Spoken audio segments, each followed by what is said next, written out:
시청자 여러분 안녕하십니까? 더 뉴스 시작합니다.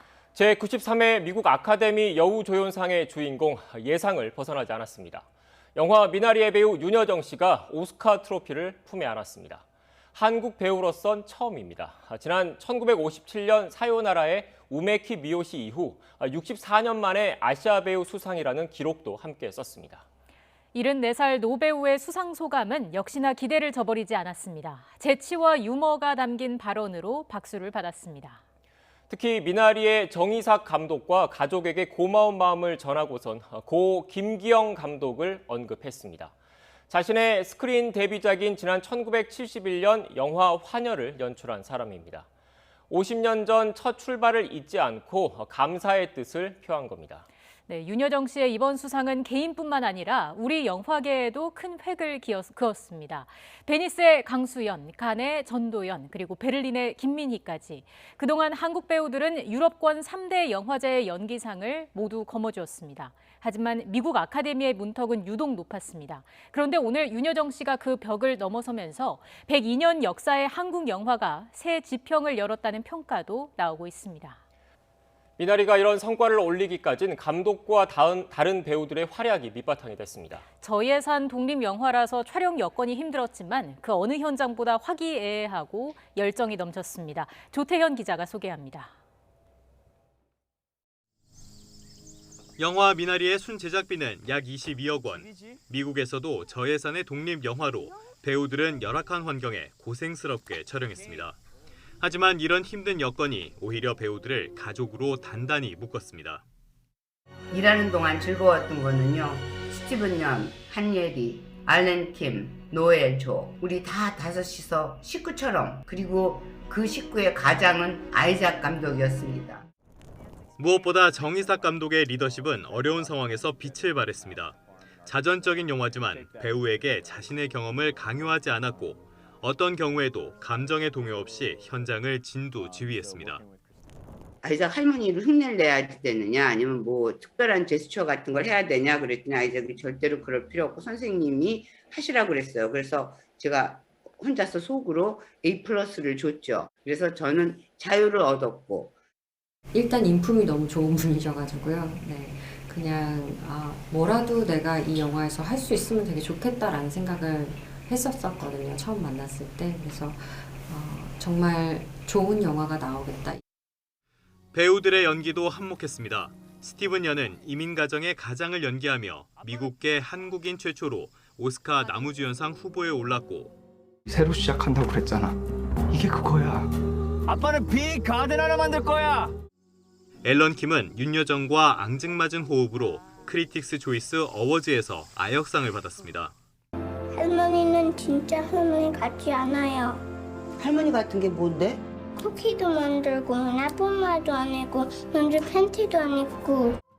한예리도 삶의 무게에 짓눌린 이민 가정의 애환을 사실적으로 그리며 골드 리스트 시상의 여우 주연상을 거머쥐었습니다.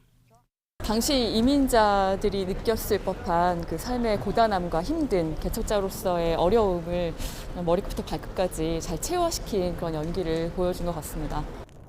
저예산 독립영화로 할리우드 상업영화와 당당히 경쟁한 미나리. 감독과 배우들의 남다른 노력과 열정이 있기에 가능했습니다. YTN 조태현입니다. 윤여정 씨의 모습도 함께 보고 계십니다. 네, 지금 이 시각 LA 총영사관의 영사관 관계자들 그리고 한국 특파원들이 지금 자리에 참석을 했고요. 꽃다발을 지금 건네는 모습을 확인할 수 있고 이곳에 우리 특파원들이 많이 모여 있는데 수상 소감을 직접 밝힐 예정입니다. 네, 현장 오디오가 있으면 좀 키워주시겠습니까?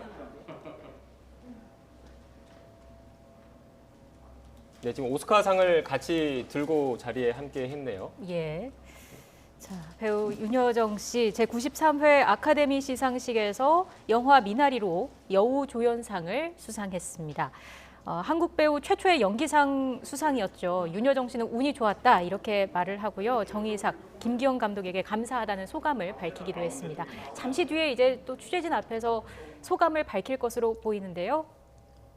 네, 잠시 목을 축이는 모습이고요. 네, 지금 실시간으로 생중계로 전해드리고 있기 때문에 지금 화면이 갑자기 줌인이 들어가거나 줌아웃 들어가고 이런 측면이 좀 있습니다. 이 부분은 네. 시청자 여러분께 양해를 부탁드리겠습니다. 네.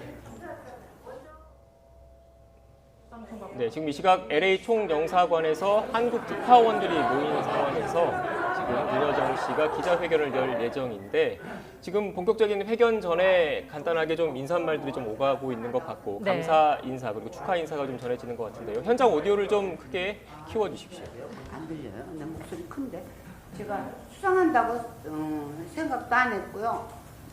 글렌 클로우즈라는 여자를 제가 오랫동안 봤는데 그 사람이 8번인가 노미네이트 돼갖고 안 됐더라고요. 그래서 나는 진심으로 그 여자가 타길 바랬어요. 이게 배우라는 직업이 여러분은 그냥 잠깐 하는 거라고 생각할지 모르시지만 나는 배우를 오래 한 사람이기 때문에 그렇게 하루에 되는 스타하고 배우는 틀려요.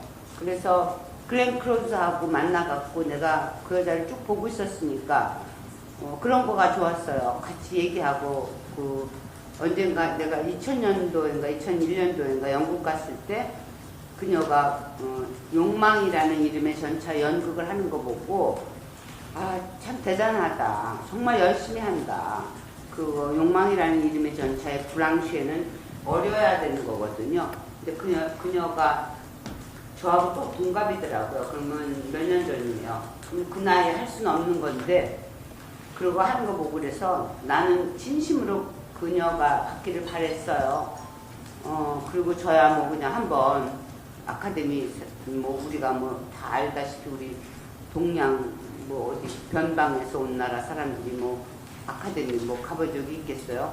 그러니까 뭐 아니 공주는 갔지만 아무튼 그래서 그녀가 진심으로 받길 바랬고 저는 자꾸 내 옆 친구들은 우리 영화 같이 하는 미나리 친구들은 미나리 선생님이 받는다고 막 그러는데 그거 별로 안 믿었어요. 저 요행수도 안 믿는 사람이고 인생을 오래 살아서 배반을 많이 당해봤기 때문에 그런 거 바라지도 않았는데 진짜로 제 이름이 불려지는데 제가 좀 영어도 못하지만 그보다는 좀 잘할 수 있거든요. 그런데 엉망진창으로 됐어요. 그게 좀 칭찬합니다.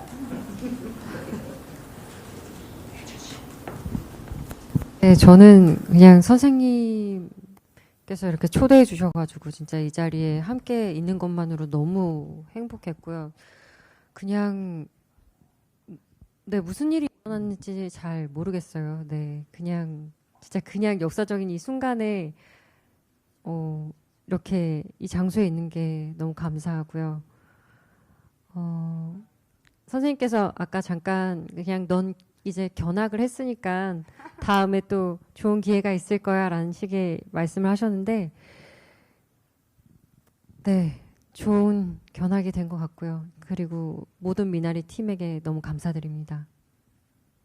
사실은 우리가 여기 아마 저희는 아카데미를 와본 적이 없기 때문에 모르는데 봉준호 감독을 만났어요. 제가 오기 전에. 그런데 그 사람은 미국선 또 팬데믹이라고 그래야 되죠. 그 전에 왔으니까 다 자기네 크루랑 같이 올 수 있지만 우리는 지금 상황이 어떤 상황이냐 하면은 제가 저 노미니가 한 사람만 데리고 올 수가 있어요. 그 인원적이기 때문에. 그래서 제가 제 아들이 둘인데 둘 중에 하나를 뭐 어떻게 할 수는 없었고 그런데 저의 이 영화를 하게 하고 지금까지를 여기까지 나를 이 캠페이닝을 하게 하고 한 내 친구 이나라는 프로듀서가 있어요. 걔가 한테 우리 작은 아들이 자기는 갈 자격이 없다. 이나 누나가 가야지 된다 그랬어요. 그런데 걔도 너무 오스카는 세상에 굉장한 건가 보더라고요. 다 오고 싶어 했는데 이나가 그러더라고. 그렇지만 자기는 그냥 노바디인데 예리가 와야지 되는 게 더 아름답다. 우리 영화를 위해서. 그래서 이 영화는 진짜 우리의 진심으로 만든 영화고 그 진심이 어떻게 통한 것 같아서 좀 어떤 의미로 요새는 진심은 안 통하잖아요. 그래서 우리는 진심이 통하는 거다 이렇게 생각해서 뒤에는 굉장히 아름다운 얘기가 있어요.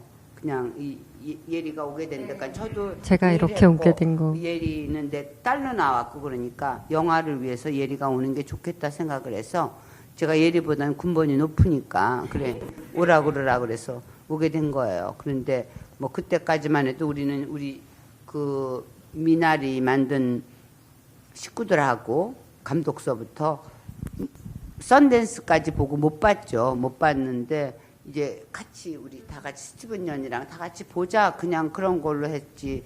뭐 제가 상을 타고 그러는 거는 상상을 안 했는데 제가 상까지 탔으니까 뭐 그리고 근데 너무 좋아요. 우리는 좋고 근데 미국 사람들도 우리랑 똑같더라고. 그냥 계속 나보러 브래드 핏을 본 게 어떠냐고 그러는 그 질문만 자꾸 하시고 그죠? 브래드 핏 본 거 어떠냐고 자꾸 묻더라고.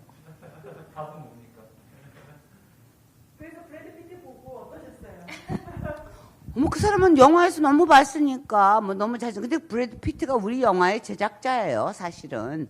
그런데 너무 뭐 미국 사람들 말 근사하게 다 하죠.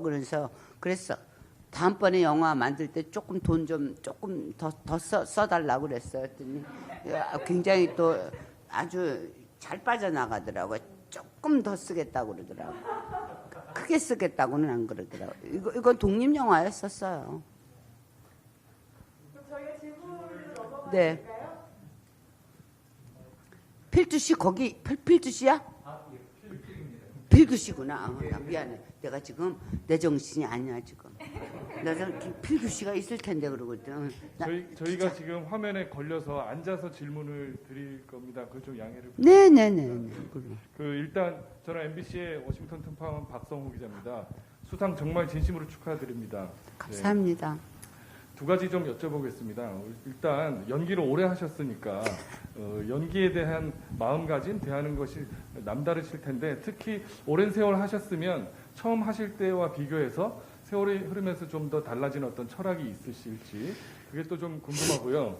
두 번째는 사실 연기뿐 아니라 솔직하고 당당하고 또 재치 있는 이 언변 때문에 특히 많은 사람들의 마음을 사로잡았다 이런 평가가 많습니다. 뭐 사례가 너무 많아서 제가 들기는 그런데 당장 오늘만 봐도 경쟁자 분들이 모두 승자라고 말씀하실 때 화면에 보면 그 아만다 사이프리드 같은 경우는 정말 감격해하는 표정이 카메라에 잡히더라고요. 그래서 그런 것들이 이제 그 선생님께서 뭔가 재치도 있고 남도 배려하시면서 또 뼈 때리는 말씀을 많이 하신다 이런 이야기들을 이제 세상 사람들이 많이 하는데 그런 말의 비결이라고 할까요? 그것이 어떤 생각의 바탕과 연결이 되니까 그것이 이제 궁금하다 이런 의견이 많습니다. 두 가지 좀 답을 부탁드리겠습니다. 근데 그렇게 길게 질문하니까 제가 첫 번째 질문을 잊어버렸어요. 첫 선생님 번째 연기 철학. 젊은 애가 필요해요. 그래서 연기 철학은요. 제 열등의식에서 시작됐을 거예요. 왜냐하면 제가 무슨 연극을 했던 출신도 아니고 연극영화과 출신도 아니고 그러고 아르바이트 하다가 했기 때문에 그냥 제가 제 약점을 아니까 열심히 외우는 거, 열심히 대사를 외워서 남한테 피해를 안 주자가 처음에 저의 시작이었고요. 그리고 나중에는 절실해야지 된다는 건 알았어요. 그냥 뭐 편안한데 그냥 내가 연기를 좋아해서 하고 그러는 거 하고 뭐 좋아도 해야 되겠지만 저는 절실해서 했거든요. 왜냐하면 정말 먹고 살라고 했기 때문에 저한테는 대본이 저한테는 성경 같았기 때문에 그거가 글쎄 너무 좀 또 뭐 상 탔다고 너무 또 이상하게 좀 멋있게 얘기하는 거 같네. 아무튼 그냥 많이 노력했어요. 많이 노력해요. 근데 사실은 브로드웨이 명언도 있어요. 브로드웨이 여러분 특파원이라니까 영어 나보다 더 잘 아실 테니까 누가 길을 물었대요. How to get to the Broadway. 길을 물었는데 practice 그랬대요. 그러니까 연습이라는 거는 정말 무시할 수는 없어요. 그리고 뭐라 그랬지? 재치 있고 뭐 그래. 입담은 오래 살았잖아요, 제가. 오래 살고 제가 그냥 좋은 친구들하고 수다를 잘 떨어요. 그러니까 수다에서 입담이 나왔나 보죠. 뭐. JTBC 김필규입니다. 다음 질문 드릴 텐데요. 우리 알잖아. 저희가 시상식에서도 저 선생님 뵀었고요. 그 시상식에서 뵀을 때도 참 최고의 순간을 보내고 계신다라고 생각이 들었는데 지금 더 좋은 자리에 계시는 것 같습니다. 배우 윤여정 선생님께 지금이 최고의 순간이라고 이야기를 할 수 있을까요? 최고의 순간은 없겠죠. 난 최고 그런 말이 참 싫어요. 그래서 내가 막 영어 잘하는 애들이 나한테 충고하더라고. 그렇게 뭐 컴피티션 싫어한다 그런 거, 막 1등 되는 거 그런 거 말하지 말라고 그러는데 너무 1등 최고 막 그런 거 하잖아요. 그러지 말고 우리 다 최중 되면 안 돼요. 그냥 같이 살면 나 최고 그런 거 최고의 순간인지 나 모르겠고 아카데미가 전부는 아니잖아요. 우리가 지금 너무 안 됐잖아요. 우리 동양 사람들이 아카데미 벽이 너무 높아갖고 내가 아까 인터뷰할 때 얘기하지 않았어요, 나? 아카데미 월이 트럼프 월보다 너무 높아갖고 우리 동양 사람들한테는 너무 높은 벽이 됐잖아요. 근데 저 생각에는 최고가 되려고 그러지 맙시다. 우리 그냥 최중만 되면서 살면 되잖아. 우리 다 동등하게 살면 안 돼요? 그럼 난 또 사회주의자가 되나? 난 최고의 순간인지는 모르겠어요. 그거는. 뭐 손들 거 없어. 내가 대통령도 아닌데 뭐 손들어요. 네. 빨리 말하세요. 네, 저 YTN 워싱턴 특파원 강태욱입니다. 네. 그 작품 선택하실 때 대본을 다 안 읽고 선택을 했다. 이게 참여하겠다 이렇게 봤는데요. 그 작품을 선택할 때 혹시 어떤 뭐 동기가 있었는지 또 그것이 예를 들어서 이제 그 두 아드님하고 살 때 그런 어떤 실제 경험이 이거 한번 조금 더 내가 연기해봐야겠다 뭐 이런 거하고 연관되는지요. 실제 경험이 실제 영화를 찍을 때도 뭐 좀 투영됐는지 좀 궁금합니다. 나오겠죠. 그런 게 나오겠죠. 그런데 제가 작품을 선택하는 기준은 60 넘어서 바뀌었어요. 그 전에 60 전에는 제가 나름 계산을 했어요. 이걸 하면 내가 성과가 좋겠다. 뭐 이런 거 했는데 60 넘어서부터 저 혼자 한갑 넘어서부터 저 혼자 약속한 게 있어요. 난 그냥 사람을 보고 사람이 좋으면 그걸 갖고 온 프로듀서가 내가 얘를 믿는 애면 그러면 하리라 그랬기 때문에 그때서부터는 제가 사치스럽게 살기로 결심했어요. 제 사치는 이건 다 빌린 겁니다. 협찬받는 거 이런 게 아니고 내가 내 인생을 내 마음대로 할 수 있으면 사치스러운 거 아니에요. 그러니까 내가 뭘 계획을 안 하고 이 대본을 갖고 온 애가 내가 정말로 믿는 애였고 정말로 뭐 설명할 수는 없지만 아무튼 있었어요. 근데 영어로 돼 있어서 영어로 골이 아프더라고. 그랬어. 근데 저도 이제 대본을 읽는 세월이 너무 오래됐으니까 딱 하면 이제 알죠. 이게 진짜 얘기인가 아닌가. 근데 굉장히 너무 순수하고 뭐라 그럴까 너무 진지하고 진정성이야. 나 진정성이라는 단어 하기가 싫어서 그래. 얘기야. 그 진짜 얘기였어요. 이게 뭘 자기 뭐 스킬풀하게 영어 또 여기서 한다. 잘할 땐 못하고 그 잘 쓸 대단한 기교가 있어서 쓴 작품이 아니고 정말로 진심으로 정말로 얘기를 썼어요. 그래서 그게 내가 늙은 나를 이렇게 건드렸어요.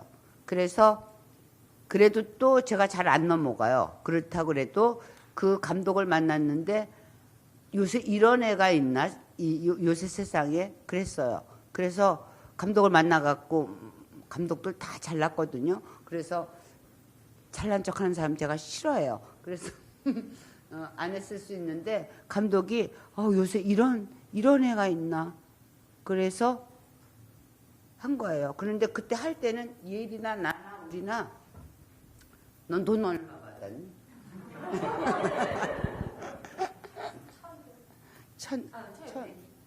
천만. 우리가 그 계산을 이렇게 못해. 저는 그러니까 여기서는 독립 영화니까 비행기를 이카노미 타고 오라고. 이카노미 이렇게 말하면 또 안 되는 건가? 뭐라 그랬지? 그거?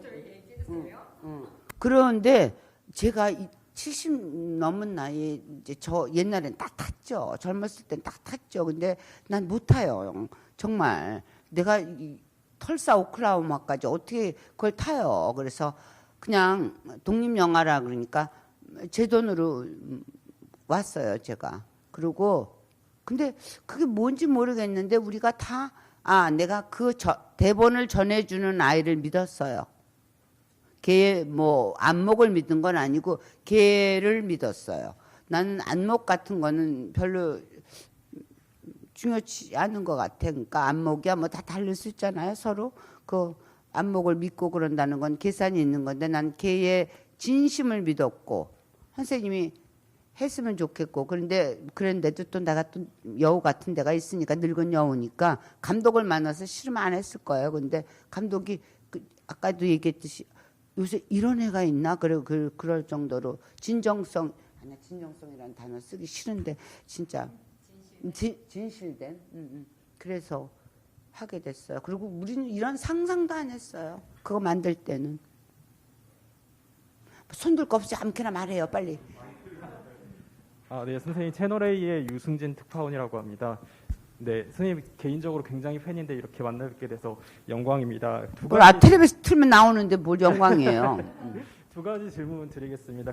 연기를 50년 넘게 해오셨는데 굉장히 다양한 스펙트럼의 연기를 해오셨는데 특히 이번 작품이 세계적으로 주목을 받으신 이유는 뭐라고 개인적으로 생각하시는지 궁금하고요. 또 하나씩만 질문해요. 늙어서 잊어버려. 여러 개 하면은. 하나만 더 드리겠습니다. 오늘 이후로의 윤여정의 계획은 뭔지 궁금합니다. 그 배우로서 또 그리고 개인적으로 앞으로의 인간 윤여정으로서의 여정은 어떤 방향으로 흘러갈지에 대해서 설명해 주시면 감사하겠습니다. 그걸 내가 어떻게 알아요? 점쟁이도 아닌데. 첫 번째 질문이요? 많은 연기를 해오셨는데 그 다양한 연기들 중에 이번 미나리 작품이 해외에서 사랑받으신 이유는 뭐라고 생각하시는지 궁금합니다. 그거는 잘 썼죠. 스크립트를 제가 잘한 건 아니고요. 그거는 대본을 잘 쓴 거예요. 그거는 보니까 인터뷰하다가 알았어요. 그 할머니 부모가 희생하고 그러는 거는 국제적으로 다 유니버설한 얘기잖아요. 그거가 사람들을 움직였겠죠. 부모는 희생하고 할머니는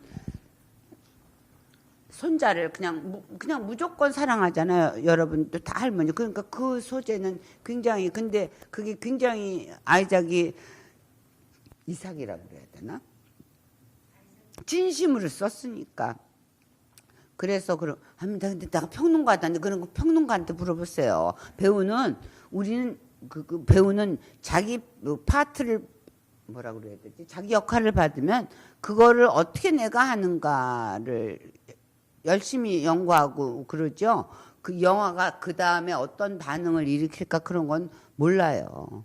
그런 거 하면 우리 할 줄 알았으면 사업했죠. 몰라요. 그리고 앞으로 계획이요?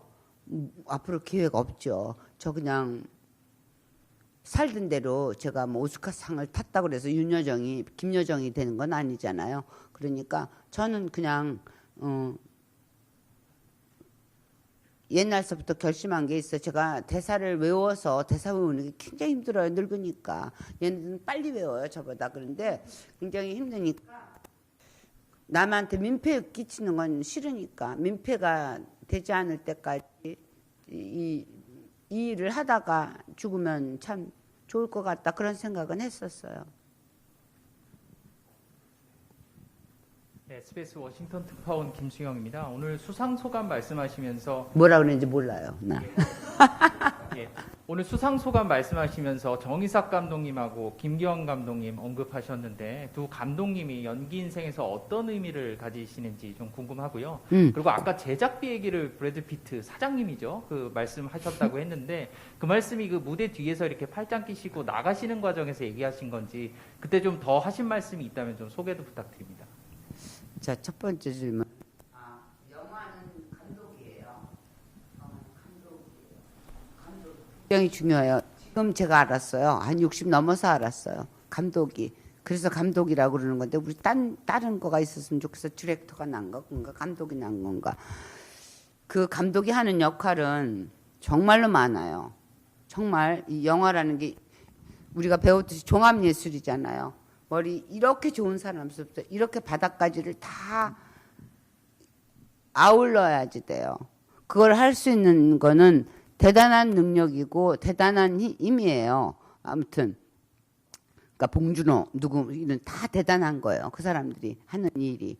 근데 그 김기영 감독님을 만난 거는 제가 21살인가 20몇 살 때 정말 뭐 사고에 의해서 만난 거였죠. 그분에 의해서 제가. 근데 제가 정말 죄송한 거는 제가 그분을 감사하기 시작한 거는 50, 60이 돼서 감사해서 그분이 돌아가시고 난 다음에 그전엔 몰랐어요. 너무 이상한 사람이라고.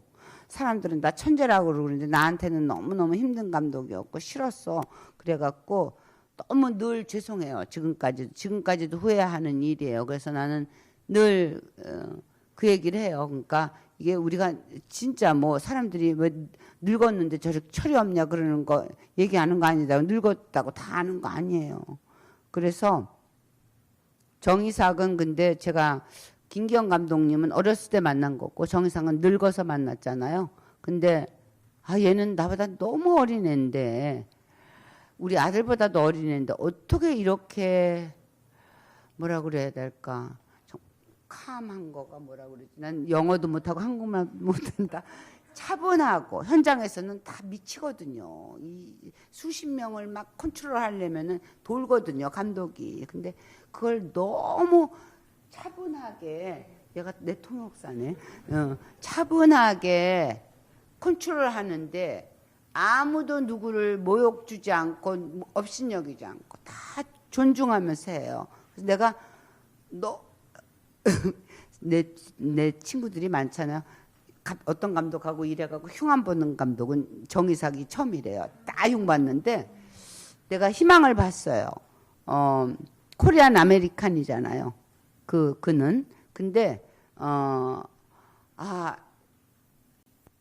한국 사람의 종자로다가 미국 교육을 받아서 굉장히 세련된 이제 한국인이 나온 거구나.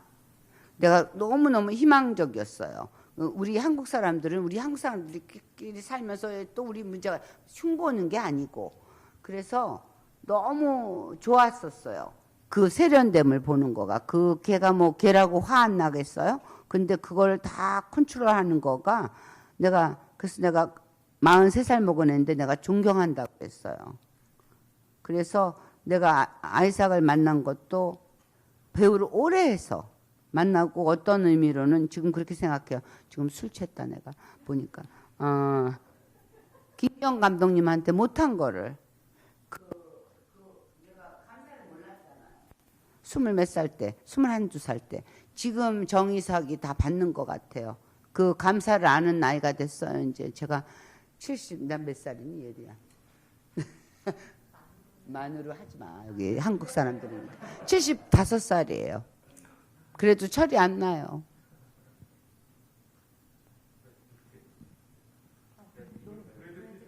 브래드 피트하고는 뒤에서 그 사람은 유명한 배우니까 제가 한국에 한번 오라고 그랬어요. 여러 사람이 좋아한다고 나만이 아니고. 그리고 뭐 브래드 피트 제작한 거잖아요. 그런데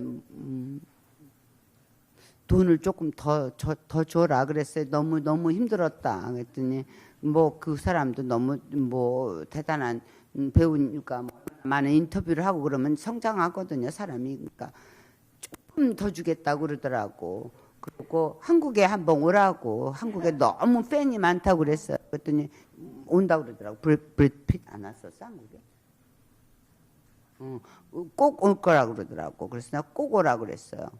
근데 뭐 약속한다고 그랬어요. 그리고 나는 미국 사람들 말을 잘 안 믿어요. 그 사람들은 단어가 너무 화려하잖아요. 한국 사람들보다 히는 또 왜 나와? 나의 를 너무 존경하고 너무 뭐 어떻다고 그랬는데 뭐 난 그런 말은 별로 이렇게 늙어서 이렇게 남의 말에 그게 잘 안 넘어갑니다. 네, 저는 KBS 워싱턴 특파원 김양순 기자입니다. 미나리 보면서 사실 저도 할머니가 이제 주섬주섬 하나씩 다 가져와가지고 풀어헤칠 때 애 둘을 키우는 엄마로서 우리 엄마를 보는 것 같은 마음이 들어서 사실 눈물이 막 나더라고요.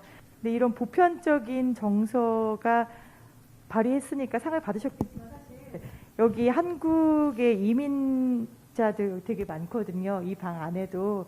이분들은 특히 굉장히 감정적으로 너무 좋았다는 이야기를 하고 밤에도 생각나고 계속 생각나고 이렇다고 하고 또 한국에 계시는 분들도 각별하게 이게 뭐 보편성을 떠나서 아 이거 내 얘기다 우리 엄마 얘기다라는 생각을 많이 했어요. 그런데 아쉬운 건 이게 갑자기 끝나는 느낌이에요, 영화가. 그래서 이 가족들에게 한인 이민자 가족이나 아니면은 우리 한국에 있는 분들에게 순자로서 그리고 모니카로서 엄마로서 가족이 사실은 이랬었던 것 같다라는 우리 알았어요. 힘들잖아요. 포인트를 알았어요. 네. 가족 얘기는 예리가 할 거고 그 포인트 엔딩 포인트는요.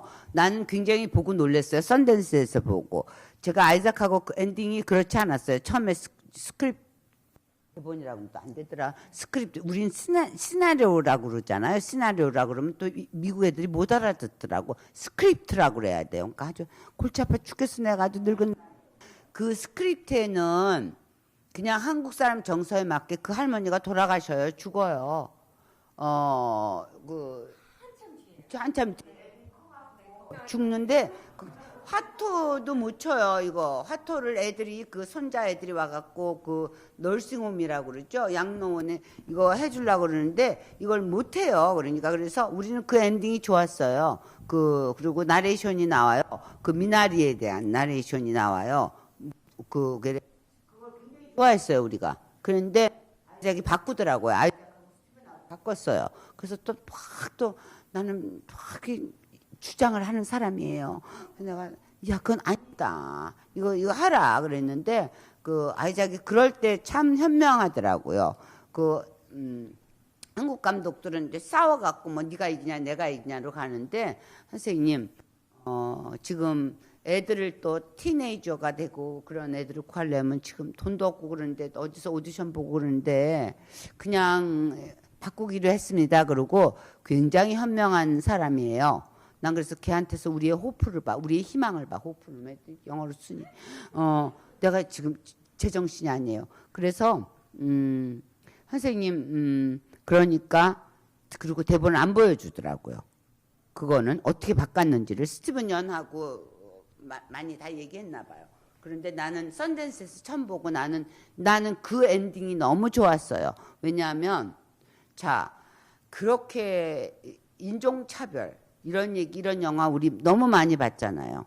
뭐 이탈리안으로서 성공하는 얘기, 아이리시 무슨 맨도 그렇고 다 그런 얘기 너무 많이 봤는데 그렇지 않고 그 스티븐이 맨날 얘기하잖아요. 자기 아들한테 한국 사람은 머리가 있지, 우린 머리를 쓰는 거야. 그리고 미국 애들은 머리가 없지. 그거 하잖아요. 그러다가 그 다우저라고 뭐라 그러지? 물 찾는 사람 안 믿잖아요. 안 믿다가 나중에 그걸 믿어서 얘랑 같이 가서 그걸 찾잖아요, 물을. 난 그게 굉장히 유니피케이션이라고 생각했어요. 서로 나누고 내가 옳다고 주장하지 않고 얘의 좋은 점, 내가 좋은 점, 사람이 완전할 수는 없잖아요. 그거 받아들이는 거가 아이작이 훨씬 예일대학 나온 애라 나보다 머리가 좋구나 그래서 나 그 엔딩 보고 나는 굉장히 좋았는데요. 그 엔딩이 근데 한국 많은 분들은 우리가 그렇잖아요. 한국 영화는 너무 굉장히 자극적이고 막 그렇잖아요. 그래서 그 영화를 별로 걱정했어요. 저도 그렇게 심심한 영화 뭐지 MSG도 안 들어간 영화를 누가 좋아할까 그랬는데 뭐 어떻게 됐는지 그래도 아무튼 본전을 건졌으니까 뭐 본전 건지는 게 난 중요하니까. 그런데 많이 건졌어? 그 여자는 돈 많은 여자는 또 돈 벌었구나. 근데 난 그 엔딩이 좋았어요. 왜냐하면 그건 제가 미국을 좀 살아봐서 그런가 보다. 조금 살아봤거든요. 그렇게 막 모든 거를 걔네들이 우리를 이렇게 디스크리미네이션 하지는 않아요. 그런데 벌써 우리가 딱 오그라들죠. 조금만. 거기서 난 그 장면도 좋았거든요. 그 친구가 Why your face is so flat 그러잖아요. 그러니까 그럼 거기서부터 그 대체로 감독들이 이렇게 비틀어요. 비트는데 그걸 안 비틀고 그 아이들의 마음은 그냥 생각에 얘하고 나하고도 할 수 있는 얘기잖아요. 얘 얼굴이 더 이렇게 저기 하잖아요. 그런데 그거를 거기서부터 비틀면은 굉장히 이제 분쟁이 시작되는 것 같아서 나는 저기 굉장히 그 점이 굉장히 좋았어요. 미안합니다. 그래서 한국 사람들 많이 그 얘기해요. 내 동생도 그러더라. 그 끝이 그게 뭐야 그러더라고요. 그래서 너 좀 영화를 세련되게 봐라. 가족은 그냥 미나리에서도 그 끝이 아니라고 생각을 해요. 가족을 살아가고 들여다보는 고통도 있고 그렇잖아요. 문제 없는 가족도 없고요. 그런 이야기들이 쭉 지속이 되는 것 같고요. 그렇기 때문에 또 많은 사람들이 그리고 세계적으로 많이 공감하면서 이 영화를 사랑해 주신 것 같아요. 네.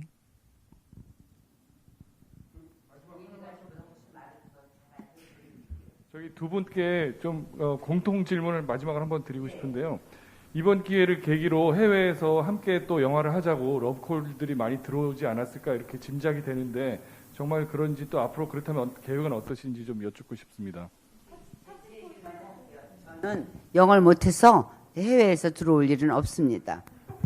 저도 영어를 못해서 해외에서 들어올 일이 없습니다.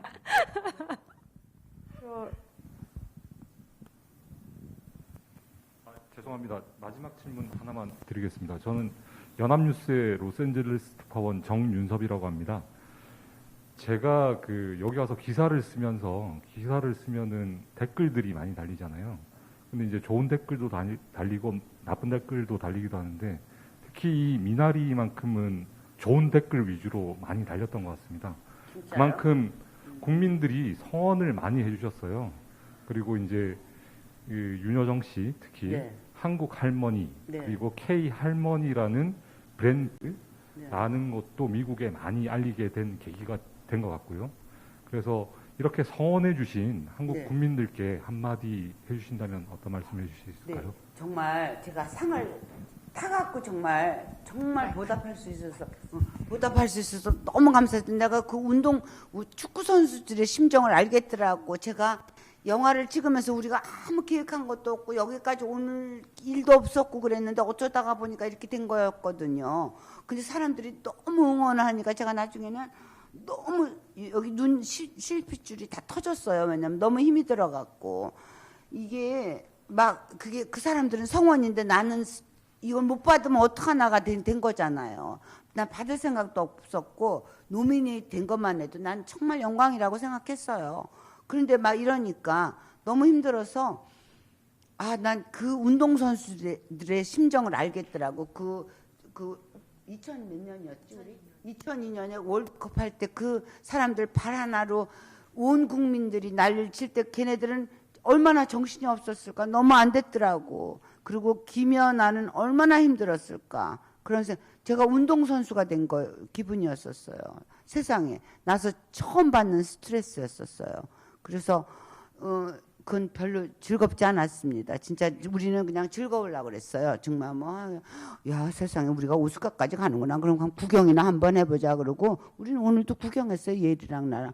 어머 이렇게 하는 거야. 그때 또 그 사람들은 그러더라고. 이거 팬데믹이라서 이렇게 하는 거지. 그전 같으면 여기서 여기까지 가는데 2시간이 걸린다는데 그런 거 했으니까 전 그런 기대를 안 했었기 때문에 그냥 아무튼 다 저기고 기자 여러분들한테 말씀드려야 될 거는 한국에서 삐치셨다고 기자 여러분이 한국 인터뷰 제가 외국 인터뷰만 저 그런 사람 아닙니다. 제가 제가 한국말로 인터뷰하는 걸 좋아하지 영어로 인터뷰하는 걸 좋아하겠어요? 왜냐하면 이게 저도 알았어요. 캠페이닝이었어요. 제가 한 거가. 근데 이게 봉준호 씨는 자기가 선생님 너무 영광인 거라고 그러더라고. 이렇게 줌으로만 하는 거니까. 그걸 돌아다니느라고 송강호가 코피가 다 났대요. 그러니까 저는 줌을 한 거예요. 하루에 7, 8시간씩을 영어로. 제가 영어도 못하는 사람이 그걸 하려면은 얼마나 돌았겠어요. 그런데 그거가 캠페이닝인지 몰랐죠. 나 왜 캠페이닝이라고 그러는지 알겠어. 이 보터들의 표를 사기 위해서 뭐 정치가들이 하는 거를 하는 거더라고요. 근데 내가 처음 해봤기 때문에 난 몰랐죠. 그러니까 제가 한 외국 프레스하고 한 거는 제가 외국 프레스를 좋아해서 여기 헐리우드에 제가 뭐지 이렇게 올라고 그러는 게 아니고요. 캠페이닝에 우리 그 회사에서 하라 그러는 게 있잖아요. 그걸 한 거지. 한국 프레스를 제가 이렇게 한 거는 아니에요. 저 한국말 좋아하는 거 너무 한국말 저 너무 잘하잖아요. 너 얼마나 힘들었겠어요, 제가. 그래서 한 거니까 그거는 캠페이닝의 일환이었지 한국 프레스를 제가 이렇게 한 건 아니에요. 그러니까 그거는 오해를 좀 풀어달라고 좀 말씀해 주십시오. 제가 지금 이 나이에 어디 가서 살겠습니까? 한국에서 살아요.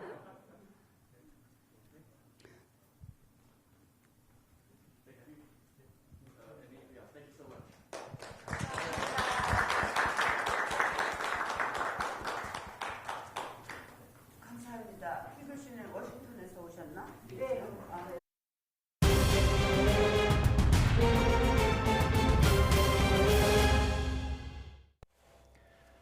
네, 지금부터 다시 코로나19 관련된 소식 전해드리겠습니다. 서울 강남의 댄스 연습실에서 집단 감염이 발생했습니다. 이미 백신을 접종한 또 다른 어르신 돌봄 시설에서도 확진자가 잇따라 나오면서 방역당국은 이번 주를 특별 방역관리 주간으로 정했습니다. 현장에 나가 있는 취재기자 연결합니다. 엄윤주 기자. 네, 서울 강남구에 있는 댄스 연습실 앞에 나와 있습니다. 네, 그곳에서도 집단 감염이 발생했다고요? 네, 확진자가 나온 건 제 뒤에 있는 건물 지상 3층에 있는 댄스 연습실입니다. 지금은 문이 굳게 잠겨져 있고 폐쇄된 상태인데요. 이곳에서 첫 확진자가 나온 건 지난 22일입니다. 다른 지역에서 이곳에 수강하러 온 학생이 먼저 확진 판정을 받으면서 감염이 시작됐습니다. 지금까지 이곳 관련 누적 확진자 수는 최소 20명으로 집계됐습니다. 수강생에서부터 강사, 여기에 확진된 강사에게 교습을 받은 다른 수강생들과 지인까지 감염이 번진 것으로 보입니다. 이후 방역당국은 접촉자 187명에 대한 진단검사를 벌였고 강남구에서는 추가 확진자가 나오지 않았다고 밝혔습니다. 대신 강사 26명과 수강생 348명 전원은 자가격리에 들어갔습니다. 다만 확진된 강사가 강동구 등 다른 지역에서도 수업을 진행하면서 확진자는 더 늘 것으로 보이는데요. 역학조사에서 이곳은 격렬한 춤을 추면서 마스크 착용이 미흡했고 환기가 제대로 이뤄지지 않은 것으로 조사됐습니다. 네, 엄윤주 기자. 이외에도 곳곳에서 감염이 계속되고 있죠? 네, 서울 성동구에 있는 어르신 돌봄 시설에서 새로운 집단 감염 사례가 발생했습니다. 지난 24일 종사자 1명이 처음으로 확진 판정을 받았고 잇따라 5명이 감염됐습니다. 이 시설도 지난 12일과 19일 각각 종사자와 이용자의 화이자 백신 1차 접종이 이뤄졌는데 효과가 나타나기 전 감염이 된 것으로 보입니다. 또 역학조사 결과 대체로 방역수칙을 잘 지켰지만 이용자들이 장시간 시설에 머무르면서 식사를 함께한 것으로 파악됐습니다. 마찬가지로 경기 부천시에 있는 주간보호센터에서도 계속해서 확진자가 나오고 있습니다. 접촉자 추적 관리 중 4명이 더 감염되면서 누적 확진자가 59명까지 늘어났습니다. 여기에 서울 금천구 PC방에서도 지난 20일 첫 확진자 발생 후 9명이 추가 감염됐고 서울 은평구에 있는 사우나에서도 지금까지 14명이 양성 판정을 받았습니다. 이렇게 확진자 증가세가 꺾이지 않으면서 정부는 오늘부터 일주일 동안의 특별 방역관리 주간으로 정했습니다. 이로 인해 정부와 공공기관의 회식과 모임을 금지하고 불시 단속도 벌이기로 했습니다. 여기에 경찰청은 유흥시설 등 방역수칙 위반이 빈번한 시설을 대대적으로 단속하기로 했는데요. 위반 업소는 무관용 원칙을 적용해 적극적으로 처벌할 방침입니다. 하지만 이 같은 조치에도 불구하고 확산세가 꺾이지 않을 경우 방역당국은 다중이용시설 운영 제한과 집합금지를 단행할 수도 있다고 경고했습니다. 지금까지 서울 강남구에 있는 댄스 연습실 앞에서 YTN 엄윤주입니다. 오늘부터 경찰과 소방 등 사회 필수 인력 17만 명이 코로나19 백신 접종 대상자에 새롭게 포함됩니다. 의원급 의료인과 만성질환 질환자까지 포함하면 모두 50만 7천여 명입니다. 백신을 맞은 경찰관과 소방관들은 현장 업무에 감염 우려를 조금이나마 덜게 됐다며 안심하는 반응을 보였습니다. 현장에 나가 있는 취재기자 연결하겠습니다. 홍민기 기자. 네, 서울 상계동의 한 병원에 나와 있습니다. 네, 오늘부터 경찰관과 소방관도 백신을 맞는다고요? 네, 그렇습니다. 제가 나와 있는 이곳 병원에서는 조금 전부터 오후 접종이 시작됐습니다. 오늘 오후 5시까지 1시간에 30명 정도씩 계속 접종을 이어나갈 계획인데요. 제가 나와 있는 이곳 병원에서는 이 병원 안쪽 또 피부과 진료실에서 백신 접종이 진행되고 있습니다. 지금은 오전 접종이 대부분 마무리되면서 이곳 대구실도 한산한 모습입니다. 오늘 이 병원에서 백신을 맞는 사람은 120명 정도입니다. 지난 19일 질병관리청으로 백신 접종을 예약한 사람들인데요. 경찰관과 소방관은 물론 치과와 한의원 등 의원급 의료진도 접종할 예정입니다. 그럼 오늘 오전 이 병원에서 코로나19 백신을 접종한 경찰관의 말 들어보시겠습니다. 저희가 항상 그 민원인을 상대하다 보니까 신고 사건도 많이 출동 나오고 그래서 제 자신도 걱정이 되고 또 뭐 다른 분들한테도 피해가 안 가게끔 하기 위해서 접종 받으러 왔습니다. 네, 이처럼 서울에서만 경찰관 2만 6천 명이 백신을 맞을 예정인데요. 경찰은 각 경찰관이 백신을 맞은 뒤 3시간 동안 의무적으로 휴식하게 하고 이상 반응이 있다면 충분히 휴식을 취하도록 안내했습니다. 이를 포함해 오늘부터는 경찰관과 소방관 등 사회 필수 인력 17만 6천여 명이 아스트라제네카 백신을 맞게 됩니다. 의원급 의료기관과 약국 등에 종사하는 의료인 25만 7천 명과 만성 신장 질환자도 포함되는데요. 다만 희귀 혈전증 등 이상 반응이 우려되는 30세 미만은 접종 대상에서 빠집니다. 모두 합치면 50만 7천여 명이 새로 백신 접종 대상자에 포함되는 겁니다. 원래 계획대로라면 이들은 6월에 백신을 접종할 계획이었는데요. 2달 정도 앞당겨졌습니다. 전 세계적으로 백신 수급 상황이 불안정하고 또 4차 유행 가능성도 커지면서 1차 접종 대상자를 최대한 늘리려는 의도입니다. 또 군장병의 접종 일정도 다소 앞당겨져서 다음 달 초부터 접종이 시작될 것으로 알려졌습니다. 지금까지 국내에서 코로나19 백신 1차 접종을 완료한 사람은 226만 명, 전체 인구 가운데 4.3% 수준입니다. 정부는 이번 접종 확대를 계기로 이번 달까지 백신 접종 300만 명을 달성하는 등 속도를 낸다는 계획입니다. 지금까지 서울 상계동의 한 병원에서 YTN 홍민기입니다. 정부는 오늘 대국민 담화를 통해 9월 말까지 전 국민의 70%에 대해서 1차 접종을 마치고 11월 집단 면역 목표도 최대한 앞당기겠다고 강조했습니다. 홍 총리 대행의 대국민 담화 내용 직접 들어보시겠습니다. 화이자 백신 4천만 회분 추가 구매 계약 체결에 따라 우리는 총 1억 9,200만 회분, 9,900만 명분의 백신을 확보하였습니다. 이는 우리나라 전체 인구의 약 2배, 집단 면역 형성을 위한 접종 목표 3,600만 명의 약 3배에 해당되는 물량입니다. 9월 말까지는 전 국민의 70%인 3,600만 명에 대하여 1차 접종을 완료하겠습니다. 특히 여름방학 종료 전까지 학교 교원 및 종사자에 대해서도 백신 접종을 완료하겠습니다. 11월 집단 면역도 차질 없이 달성해 나가겠습니다. 오히려 최근 추가 확보된 백신 물량 화이자 4천만 회분 등을 토대로 하여 집단 면역의 시기를 11월 이전으로 단 하루라도 더 당길 수 있도록 정부는 최선의 노력을 다해 나갈 것입니다. 전자예방접종 증명서를 활용하여 확진자 접촉 및 출입국 시에 자가격리 의무 면제를 포함한 방역 조치의 완화 방안을 검토하고 있으며 구체화되는 대로 추가적으로 보고드리도록 하겠습니다. 화이자 백신 보관 조건이 완화되면서 3분기부터는 일반 병원에서 맞을 수 있게 됩니다. 정부는 화이자 백신을 영하 15도에서 영하 25도 사이에 2주 동안 보관 가능한 것으로 조건이 완화됐다면서 냉동시설을 갖춘 일반 병원을 선정해서 접종 체계를 보강할 예정이라고 밝혔습니다. 이런 가운데 오늘부터 경북에 있는 인구 10만 명 이하 12개 군 지역에선 사회적 거리 두기가 완화됐습니다. 5인 이상 집합 금지가 풀렸고 종교시설 수용 인원도 늘어났습니다. 현장에는 취재기자 연결해서 들어보겠습니다. 이윤재 기자. 네, 경북 청도군에 나와 있습니다. 네, 이번 거리 두기 완화는 일단 일주일 동안 시범 시행하는데 지역 반응이 어떻습니까?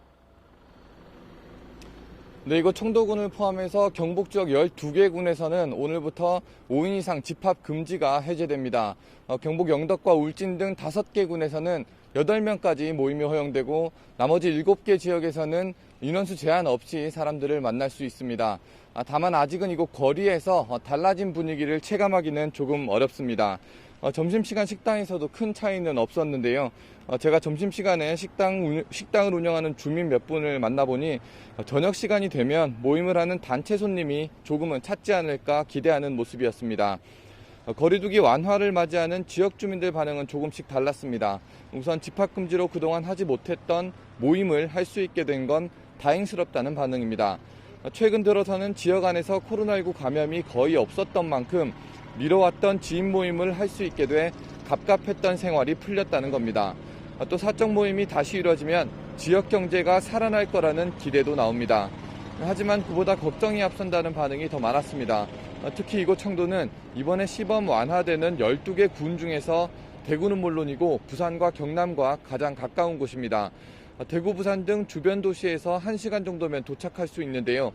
그런 만큼 나들이 객이나 여행객이 몰릴 가능성도 크고 주변 가까운 도시에서 이른바 원정 식사를 올 수도 있습니다. 다른 지역 사람의 왕래가 잦아지면 바이러스까지 함께 유입될 수 있다는 걱정입니다. 최근 전국적으로 확진자가 늘어나는 추세고 특히 부산, 울산, 경남 지역 확산세가 심각한 것도 이곳 주민들 입장에서는 걱정을 키우는 부분입니다. 정부와 경상북도는 우선 일주일 동안 시범 시행하면서 확산 추이에 따라 거리두기 완화를 탄력적으로 운영한다는 계획입니다. 지금까지 경북 청도에서 YTN 이윤재입니다. 군 인권센터는 육군훈련소가 예방적 격리 조치를 하면서 훈련병들에게 사흘 동안 양치와 세면을 금지하고 화장실을 통제된 시간에만 다녀오게 해 개인이 위생을 유지할 권리를 침해했다고 주장했습니다. 특히 입소 다음 날 1차 PCR 검사를 받고 입소 2주차에는 2차 PCR 검사를 진행하는데 결과가 나오기 전까지 샤워가 금지돼 훈련병들이 입소 8일에서 10일 뒤에야 처음 샤워를 할 수 있다고 말했습니다.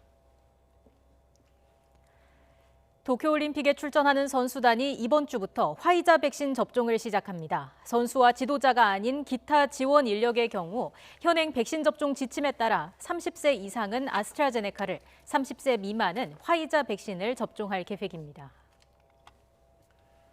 검사 건수가 줄어든 휴일 영향으로 신규 확진자가 500명 발생했습니다. 이런 가운데 오늘부터 경북의 인구 10만 명 이하 12개 군 지역에선 새로운 거리두기 체계 개편안 시범 사업이 진행되고 있습니다. 네, 오늘 오전 정부는 대국민 담화를 발표하고 11월 집단 면역을 달성하겠다고 거듭 강조했습니다. 전문가와 함께 짚어보겠습니다. 정재훈 가천대 의대 예방의학과 교수 연결돼 있습니다. 교수님 나와 계시죠? 네, 안녕하세요. 네, 신규 확진자가 500명 발생했습니다. 아무래도 휴일 검사 건수가 좀 감소했기 때문으로 봐야겠죠? 네, 자주 설명드립니다만 주말은 검사 건수 자체가 감소하기 때문에 주말의 확진자 수 감소는 실제 추세와는 무관하고요. 주말 건수끼리만 비교해봐도 지난 주말과 비교해서 감소 추세는 관찰되지 않았습니다. 즉, 일주일 평균 확진자 숫자를 봐야 하는데요. 일주일 사이 일일 평균 확진자 숫자가 40에서 50명 정도 증가했기 때문에 유행은 점점 더 커지고 있다고 봐야 됩니다. 네. 말씀하신 걸 들어보면 아슬아슬한 상황이 계속되고 있는데 이런 가운데 공공부문에 대해서 회식과 모임을 금지하는 조치 등 특별 방역관리 조치가 지금 취해졌지 않습니까? 도움이 좀 되겠습니까? 네, 저는 확진자 숫자만을 생각할 수밖에 없는 방역 전문가인데요. 저는 이런 여러 가지 특별 대책들이 단기적으로 나오는 것들은 실효성을 거두기가 어렵다고 보고요. 확진자 수 감소를 위해서는 포괄적이고 강력한 대책이 나와야 되고 지금 대책은 확진자 수 증가 속도를 일부 낮추는 효과는 있을 수 있어도 증가세를 반전시키기에는 조치의 강도가 낮지 않나 그렇게 생각합니다. 네. 결국 공공부문 외에 방역의 관점에서만 놓고 본다면 좀 더 거리두기 단계 격상과 같은 좀 더 강한 대책이 필요하다 이런 말씀이십니까? 네, 저는 사회적 거리두기를 빠르게 올리는 게 역설적으로 가장 사회적 거리두기를 적게 할 수 있는 방법이라고 생각을 하고요. 근데 그러나 이제 정부의 방역 기조 자체가 바뀌고 있는데요. 3차 유행 때까지만 해도 800명 정도 확진자가 발생하면 사회적 거리두기 단계를 상향을 하고 진단검사 역량을 대폭 늘려서 유행을 통제하려는 시도를 했었고요. 그것이 나름대로 효과가 있었습니다만 지금은 어느 정도 확진자 수 증가를 수용 가능하면 용인하는 쪽으로 방향이 변하고 있고요. 네. 이는 확진자 수 증가라는 측면에서는 좀 위험할 수 있다고 봅니다. 그럼 경북도가 오늘부터 12개 군을 대상으로 시범 적용하는 거리두기 개편화 1단계 관련해서는 어떤 의견 갖고 계시는지요? 네, 국민의 사회적 거리두기에 대한 피로도가 높아지고 수용성이 떨어지면서 지속 가능한 방역이라는 측면에서는 반드시 이러한 검토들이 필요하다고 봅니다만 문제는 이런 신호가 나가는 강도와 시기라고 보는데요. 저는 최소한 지금 확산 추세가 어느 정도 안정기에 접어든 다음에 이런 시도를 하는 것이 좋아 보이고요. 지금으로서는 조금 이르지 않나 그런 생각입니다. 네, 지금으로서는 좀 이르지 않나 이런 말씀이셨는데 또 정부 입장, 방역 당국 입장에서는 경제적인 문제도 생각을 하지 않을 수밖에 없기 때문에 일단 그 정부 방역 당국에서 내놓는 거는 백신 접종이 그 고위험층 위주로 이루어지면서 그러니까 중증화율 그리고 치명률이 상대적으로 낮아져서 우리 의료 체계가 어느 정도 감당할 수준이다 이런 판단이 작용한 것 같은데 여기에 대해서는 어떻게 생각하십니까? 네, 결국은 확진자 숫자라고 하는 것이 그 말씀하신 것처럼 백신 접종으로 인해서 중환자가 줄어드는 측면이 있습니다만 감염병의 유행이라고 하는 것은 언제든지 폭발적으로 증가할 수 있는 위험이 있기 때문에 우리가 마치 관리가 가능한 정도로 확진자가 늘어나고 있다라고 판단이 되더라도 어떤 시점에서 특정한 요인에 의해서 폭발적인 확진자 수 증가가 나타날 수가 있습니다. 그런 상황을 감안을 하면 아무래도 신중한 접근이 필요하다라고 볼 수 있죠. 네. 지금 현재 중증화율 그리고 치명률을 놓고 봤을 때 현재 상황에서는 관리가 가능하다고 하더라도 더 악화됐을 경우를 미리미리 대비해야 된다 이런 말씀이신 것 같습니다. 네, 그렇습니다. 네, 백신 얘기를 좀 해보겠습니다. 우리 정부가 인구 9,900만 명분의 백신을 확보했다고 밝혔습니다. 이제 구체적인 어떤 도입 시기 그리고 접종 속도가 중요할 것 같은데 11월 집단 면역 목표를 달성하기 위해서 어떤 부분이 가장 중요시돼야 할까요? 네, 백신 공급 계획 자체에는 좋은 소식입니다만 걱정되는 지점이 필요한 시기에 필요한 백신이 도입되냐라는 것인데요. 전 세계가 이제 대부분 mRNA 백신 위주의 공급 계획을 하반기에 계획하고 있기 때문에 일정에 맞게 백신이 도입될 수 있게 좀 애를 써야 됩니다. 지금 수량은 충분하다고 볼 수 있는데요. 이 수량도 어떻게 보면 딱 맞는 정도라고 볼 수 있고요. 백신 3회차 접종 이야기도 나오고 그렇게 되면 물량이 1.5배 정도 더 소요될 수도 있고 mRNA 백신 같은 경우에는 임산부나 청소년에게 접종 대상이 확대가 되고 있기 때문에 전 국민 접종을 감안을 한다면 지금 물량은 뭐 딱 적절한 정도의 수준이라고 볼 수 있습니다. 네, 지금에서 중요한 것은 필요한 시기에 필요한 물량이 과연 도착할 수 있냐라는 것이겠죠. 네. 필요한 시기에 물량이 적게 도착할 수 있도록 노력을 또 해야 될 테고 그와 더불어서 기존에 들어와 있는 물량을 가지고도 접종의 속도를 내야 되지 않겠습니까? 그런데 화이자 백신 같은 경우에 기존에는 별도의 예방접종 센터에서만 백신을 접종할 수 있었는데 이 보관 조건, 유통 조건이 좀 완화됐더라고요. 이게 좀 도움이 되겠습니까? 네, 화이자 백신 보관 조건이 기존엔 영하 70도 정도로 조금 까다로웠습니다만 이게 제조사가 안전을 위해서 좀 엄격한 조건을 내거는 것에 가깝고요. 4분기 접종을 위해서는 접종 기간을 좀 늘릴 필요가 있는데요. 지금의 보관 조건이 영하 20도 정도로 변경되었기 때문에 그렇다면 일반 의료기관도 충분히 취급이 가능한 정도입니다. 이제 3분기 이후에는 접종에 큰 도움이 될 것으로 생각합니다. 네, 일반 병의원이라는 게 쉽게 얘기해서 저희가 백신 접종할 때 동네 의원에서 맞잖아요. 이게 가능해진다는 말씀이신 거죠? 네, 영하 20도 정도면은 동네 의원에서도 충분히 취급이 가능하기 때문에 접종이 가능할 것으로 보입니다. 네. 그런데 향후에 본격적으로 백신이 공급이 된다고 하더라도 접종 대상자에게 백신의 선택권은 주어지지 않을 것 같은데 이 부분은 어떻게 보시는지요? 네, 접종 선택권 같은 경우에는 지금 2분기와 3분기를 좀 다르게 생각을 해야 되는데요. 2분기에는 우리가 고위험군에 대해서 최대한 빠르게 접종을 해드리면서 코로나19에서 가장 위험한 분들을 보호해드리는 의미가 있습니다. 하지만 3분기에 mRNA 백신 위주의 접근 공급 계획이 확정이 되면서 아무래도 2분기에 바이러스 전달체 백신에 대한 수용성이 떨어질 가능성이 있고요. 그리고 아직까지 2분기의 백신 수급은 충분하다고 보기 어렵기 때문에 2분기에는 그런 공급 계획을 선택권을 부여하는 게 조금 어려울 수 있습니다. 하지만 3분기와 4분기에 백신 수급 상황이 나아진다면 그때 가서는 조금 다른 판단이 나올 수도 있다고 생각합니다. 네. 앞서 교수님께서 간략하게 말씀을 해주시긴 했는데 미국에서 현재 부스터샷, 그러니까 1, 2차 접종 외에 3차 접종 가능성까지 조금 나오고 있지 않습니까? 우리도 이런 부분에 대한 검토가 필요하다고 보십니까? 네, 반드시 검토가 필요한 부분이고요. 우리가 부스터샷이라고 하는 것이 바이러스 변이에 대응하기 위한 면도 있고 면역의 지속 기간을 늘리기 위한 측면도 있습니다. 그런데 부스터샷 같은 경우에는 본질적으로 mRNA 백신이 가장 유리하고요. 이것 때문에 바이러스 전달체 백신보다는 mRNA 위주의 공급 계획을 장기적으로 가져가야 되는 이유가 됩니다. 현재 그 국내 접종 계획에는 18세 미만 청소년은 빠져 있잖아요. 근데 화이자 백신은 식약처에서 품목 허가를 할 때 16세 이상부터 접종이 가능하다 했는데 3분기 접종 계획에 16세 이상 접종도 포함이 되겠습니까?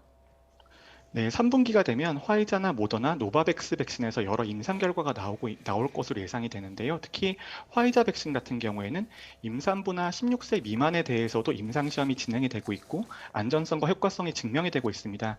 집단 면역을 획득하기 위해서는 최대한 많은 국민들이 접종을 해야 되기 때문에 이런 분들에 대해서도 접종 대상을 늘릴 필요가 있습니다. 네, 알겠습니다. 지금까지 정재훈 가천대 의대 예방의학과 교수와 함께 코로나19 관련된 이야기 나눴습니다. 교수님 오늘 말씀 감사합니다. 네, 감사합니다.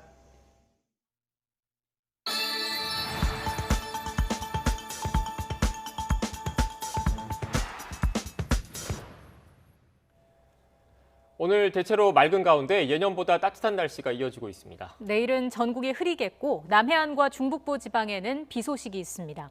날씨 알아보겠습니다. 홍나실 캐스터. 네, 하늘공원에 나와 있습니다. 네, 낮에는 따뜻한데 해가 지고 나면 기온이 크게 떨어진다고요? 네, 오늘도 예년보다 따뜻한 날씨가 이어지고 있습니다. 구름 사이로 볕이 내리쬐면서 현재 서울 기온 20.6도까지 올랐는데요. 여기에 공기까지 깨끗해서 쾌청한 봄 기운을 느끼기 좋습니다. 하지만 해가 지고 나면 기온이 15도 안팎으로 크게 떨어집니다. 면역력이 떨어지기 쉬운 만큼 항상 건강관리 잘 해주시기 바랍니다. 내일도 먼지 걱정은 없겠지만 맑았던 오늘과 달리 곳곳으로 봄비가 내리겠습니다. 내일 오후부터 남해안과 제주도에 비가 내리겠고 북쪽에서 유입되는 다른 비구름의 영향으로 밤부터 서울 등 중북부 지역에도 비가 오겠습니다. 남해안 지역은 내일 밤까지, 중북부 지역은 모레 새벽까지 5mm 안팎의 비가 예상되고요. 제주도에는 5에서 20mm의 비가 내리겠습니다. 내일 낮 기온은 오늘과 비슷합니다. 서울 20도, 대전과 광주, 대구 23도로 예년보다 포근한 날씨가 예상됩니다. 한 주간 낮에는 따뜻하고 일교차 큰 날씨가 이어지겠고요. 주 후반 내륙에 또 한 차례 봄비 소식이 있습니다. 오늘 낮 동안 봄볕이 강하게 내리쬐면서 대부분 지역의 자외선 지수가 매우 높은 수준까지 오르겠습니다.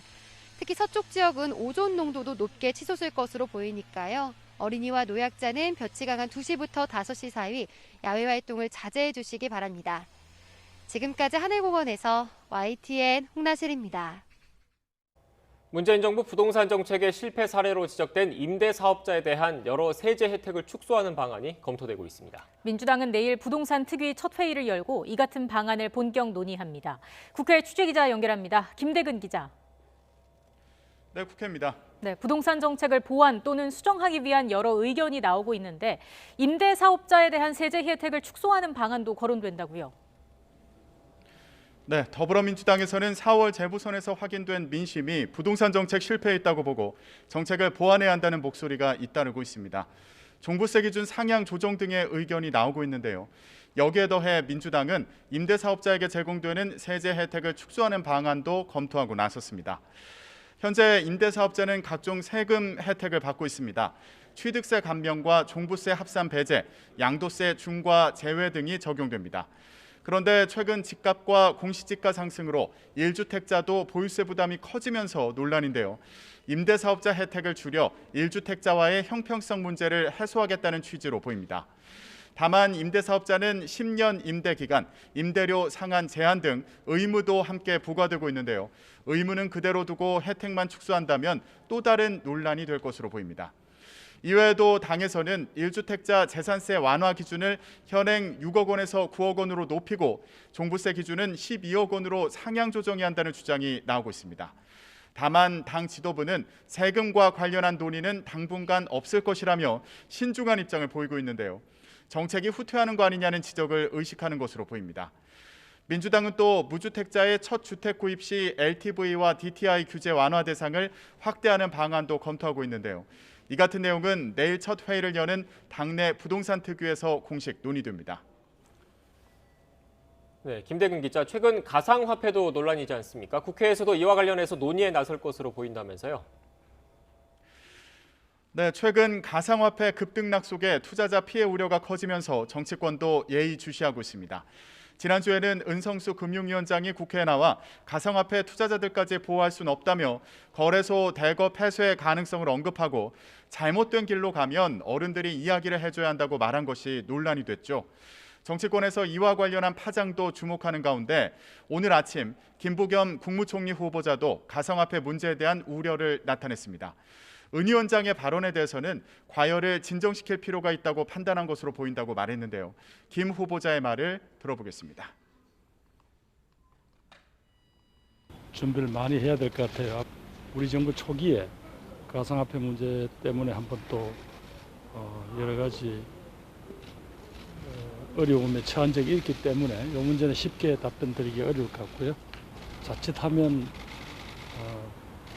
피해자들이 생기면 그것도 안 되고. 민주당도 정책위 차원의 점검과 대응기구 설치 등 가상화폐 대책 마련에 고심하고 있습니다. 아직 구체적인 입장이 정리된 상황은 아닌데요. 당내에서는 은 위원장 발언에 대한 지적과 함께 시장 안정과 2030 세대 어려움에 귀 기울여야 한다는 목소리가 연일 나오고 있습니다. 오영환 비상대책위원의 말을 들어보겠습니다. 정보성 메시지를 통해 국내 투자자들의 불안을 가중하는 것보다 가상 자산의 투명성과 거래 안정성을 확보하여 투자자들을 보호하고 이 같은 상황을 두고 국민의힘은 정부 여당이 가상화폐 문제에 우왕좌왕하며 갈피를 잡지 못하고 있다고 비판했습니다. 가상화폐에 대한 정책은 고사하고 자산으로 인정할지 여부도 정하지 못하고 있다고 지적하며 국민의힘 내부에 TF를 만들어 대책을 논의하겠다고 밝혔습니다. 들어보겠습니다. 거래소를 폐지하겠다는 엄포만 놓을 것이 아니라 암호화폐를 제도화할 것인지 또 투자자 보호는 어떻게 할 것인지 등을 전문가들과 함께 논의해야 하고 가상화폐 시장 내 불법 행위를 차단하고 투자자를 보호하면서 동시에 일자리와 집값 문제 등 2030 청년 세대의 어려움을 해소할 수 있는 대책이 정치권에서 논의될지 주목됩니다. 지금까지 국회에서 YTN 김대근입니다. 민주당이 추진하고 있는 이른바 은행비 탕감법에 대해서 금융업계뿐만 아니라 금융당국도 우려의 목소리를 냈습니다. 국회 정무위 검토 보고서를 보면 금융위는 코로나19 피해 소상공인 등에 대한 지원 필요성에는 공감한다면서도 재난 등 외적 환경 변화에 따른 지원 조치를 규정하는 것은 법 취지에 부합하지 않는다고 밝혔습니다. 앞서 은행연합회는 은행에 과도한 부담을 주는 등 금융시장 전반에 대한 부작용이 우려된다는 입장을 공식적으로 밝혔습니다.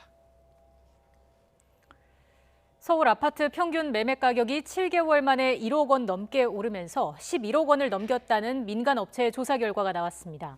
KB국민은행의 월간 주택시장 동향 자료를 보면 이번 달 서울의 평균 아파트 매매 가격은 11억 1천여만 원으로 지난달 10억 9,900여만 원보다 1,100여만 원이 올라 11억 원을 넘겼습니다.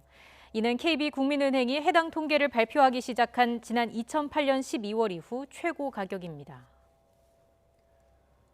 전효관 청와대 문화비서관이 문화체육관광부 산하기관에 있을 때도 자신이 창업한 회사에 일감을 몰아줬다는 의혹이 제기됐습니다. 국민의당 이태규 의원은 문화체육관광부 산하 한국문화예술위원회가 전효관 비서관이 위원으로 있던 지난 2005년부터 2008년까지 전 비서관이 창업한 회사에 4개 사업으로 2억 2천여만 원을 지원한 사실을 확인했다고 밝혔습니다.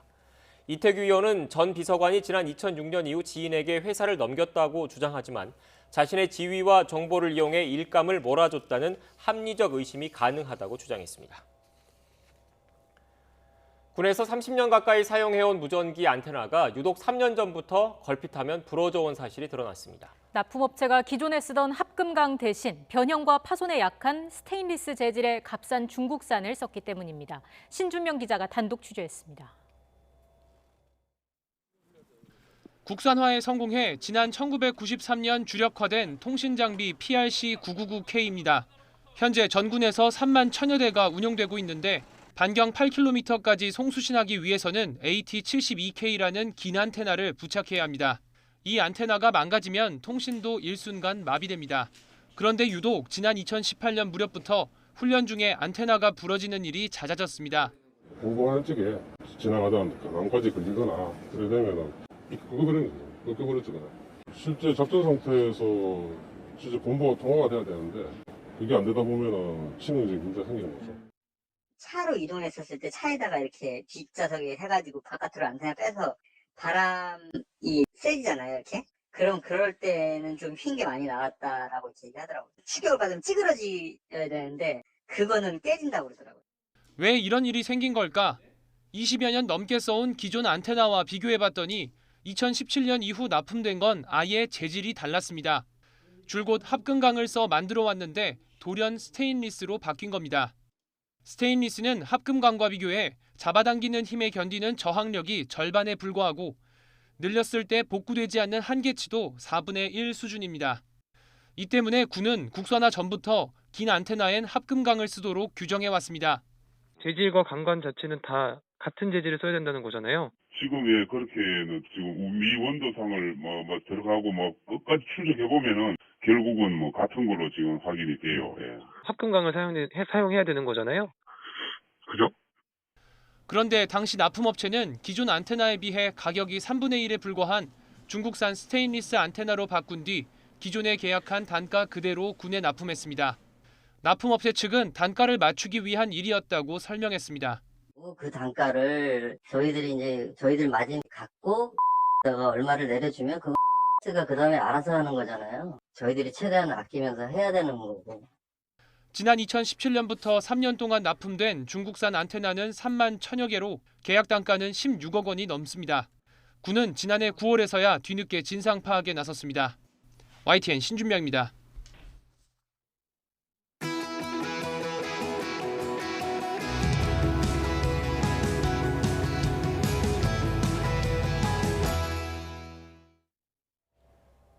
더불어민주당이 내일 부동산 특위 첫 회의를 열고 주택 보유세 기준과 임대사업자 혜택 축소 등에 대한 다양한 논의를 이어갑니다.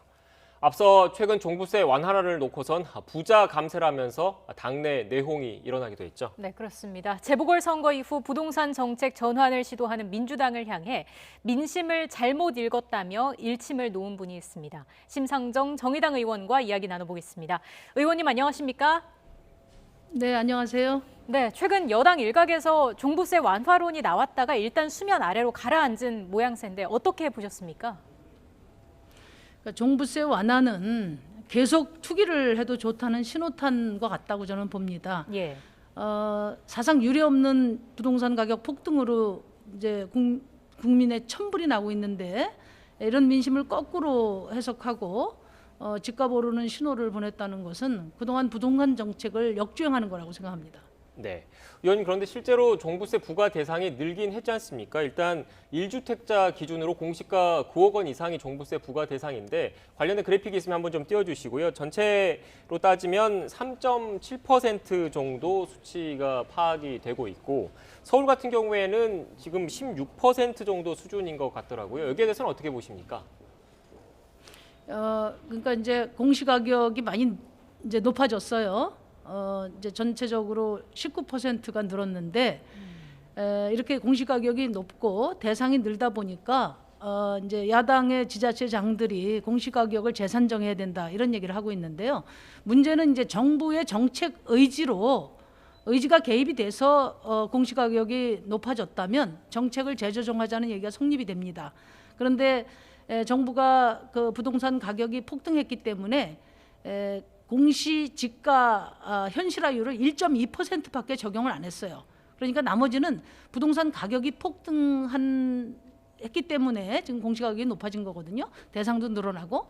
그러니까 공시가격은 죄가 없습니다. 근데 네. 만약에 이제 그럼에도 불구하고 이 기준을 흔든다면 그건 보유세를 무력화시킬 수 있다고 생각합니다. 네, 의원님의 말씀을 좀 달리 해석을 하면 공시가격은 그 종부세, 종합부동산세 이 제도 취지 그리고 제도 자체는 문제가 없는데 결국은 이 집값이 많이 올랐기 때문에 종부세 부과 대상도 늘어난 거다. 결국은 이 종부세라는 네, 제도 자체를 건들 게 아니라 집값을 다른 방법으로 잡아라 이런 말씀이십니까?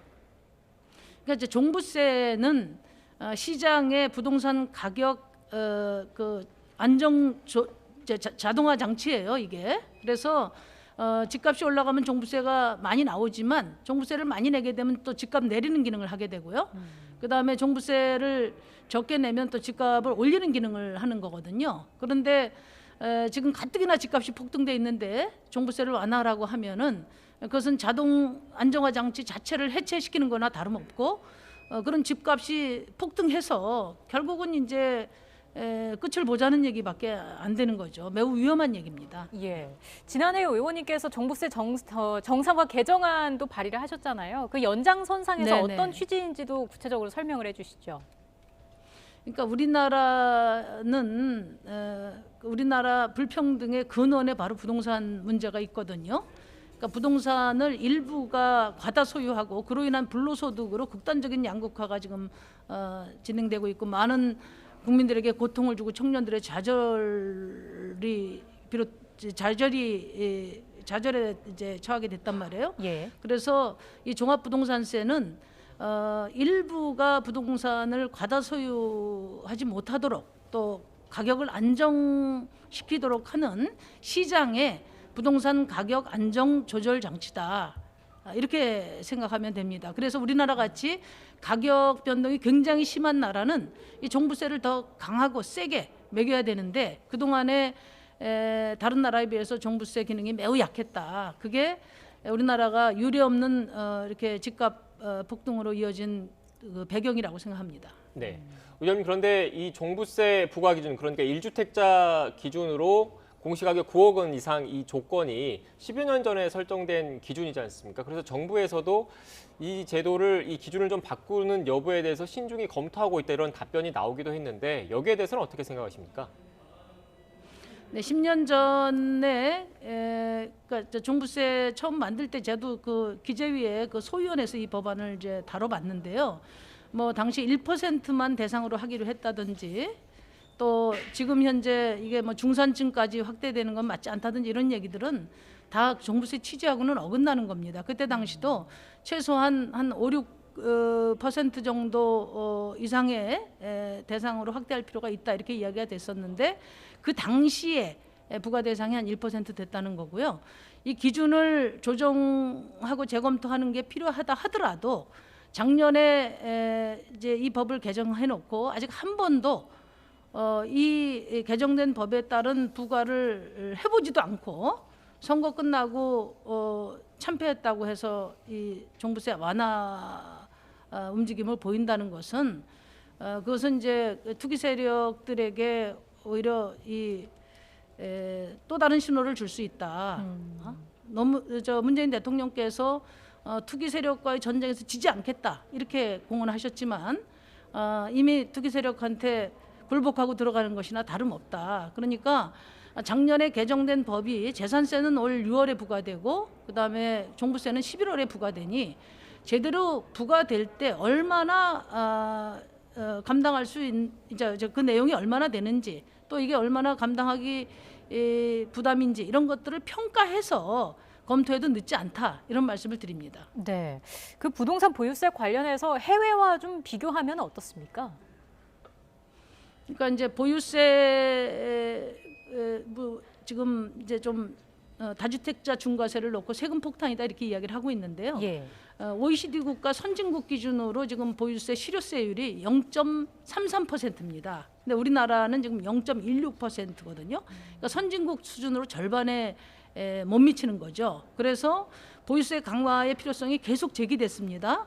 그러다가 뒤늦게 이제 작년에 이제 다주택자 중심으로 그 이제 과세가 중과됐는데요. 그것은 비정상적인 보유세를 정상화하는 과정이라고 생각합니다. 세금 많이 내는 거 부담스럽지만은 이렇게 부동산 불패 신화를 이어오고 있는 이 부동산 때문에 받는 우리 국민들의 고통을 줄이려면 이 가파른 이 고지를 넘어서야 그다음에 평지가 있는 거거든요. 그래서 종부세를 이제 더 이상 흔들지 말고 정상화하는 그런 일관성을 정부가 견지를 해야 된다고 생각합니다. 네. 지금 의원님 말씀 좀 정리를 해보면 종합부동산세 완화 움직임에 대해서는 반대 입장을 명확하게 하셨는데 이 종합부동산세, 그러니까 고가의 주택을 보유한 일부 시민들한테만 부과되는 종합부동산세와 달리 재산세 같은 경우에는 집을 가진 모든 사람들은 세금을 내야 되는 거지 않습니까? 여기에 대해서도 완화해야 그렇죠. 된다 네. 이런 움직임이 나오는데 여기에 대해서는 어떻게 생각하십니까? 그러니까 종합부동산세는 투기 지역에 이제 2가구 2주택 이상 그리고 3주택 이상의 중과세 하는 거고요. 재산세를 내는 이제 9억 이하의 그 가구들에게는 작년에 이미 정부가 종부세를 인상하면서 재산세 감면 특례 조치를 했습니다. 그래서 6억까지는 각 구간별로 0.05%포인트 인하 조치를 했고요. 지금 문제가 되는 거는 이제 6억부터 9억 사이인데 6억부터 9억 사이에 해당되는 분들도 그 세부담 상한선이 있어요. 예. 그래서 작년에 낸 거 아무리 많이 올라도 작년에 낸 재산세보다 30% 이상 더 많이 내지 않도록 이렇게 세부담 상한제가 있습니다. 그러니까 작년에 10만 원을 내셨으면은 올해는 13만 원 이내에서 내게 되는 거죠. 그래서 그 재산세 과부담에 대해서는 정부가 필요한 조치들을 했다.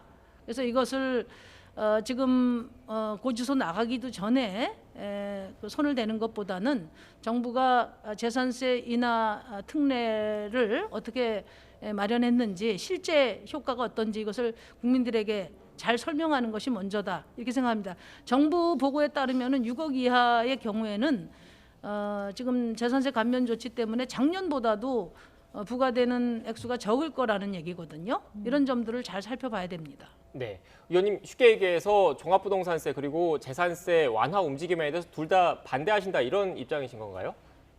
그러니까 기본적으로 우리나라가 지금 유례없는 그 집값 폭등이 이루어지고 있는 배경에는 보유세 비중이 다른 나라에 비해서 현저히 낮다는 거거든요. 그래서 아까도 공시가격이 19%가 올랐다고 하는데 전체적으로 집값 인상은 21%예요. 그러니까 집값 오르는 만큼 세금이 오르지 않기 때문에 여기서 투기 수요가 생기는 거거든요. 그렇기 때문에 지금 집값 안정이 최우선 과제인 지금 상황에서는 보유세를 일관성을 갖고 유지하고 앞으로 장기적으로 더 강화시켜 나가는 방향으로 해야 국민 모두에게 이로운 그런 정책이라고 저는 봅니다. 네, 의원님 일단 이 부분에 대해서는 뭐 정부 여당과 함께 추가적인 논의가 있을 사안이니까 좀 더 지켜봐야 할 것 같고 시간이 얼마 남지 않아서 네. 마지막으로 그 코로나 손실보상 소급 적용과 관련된 것은 어떻게 생각하시는지 여쭙겠습니다.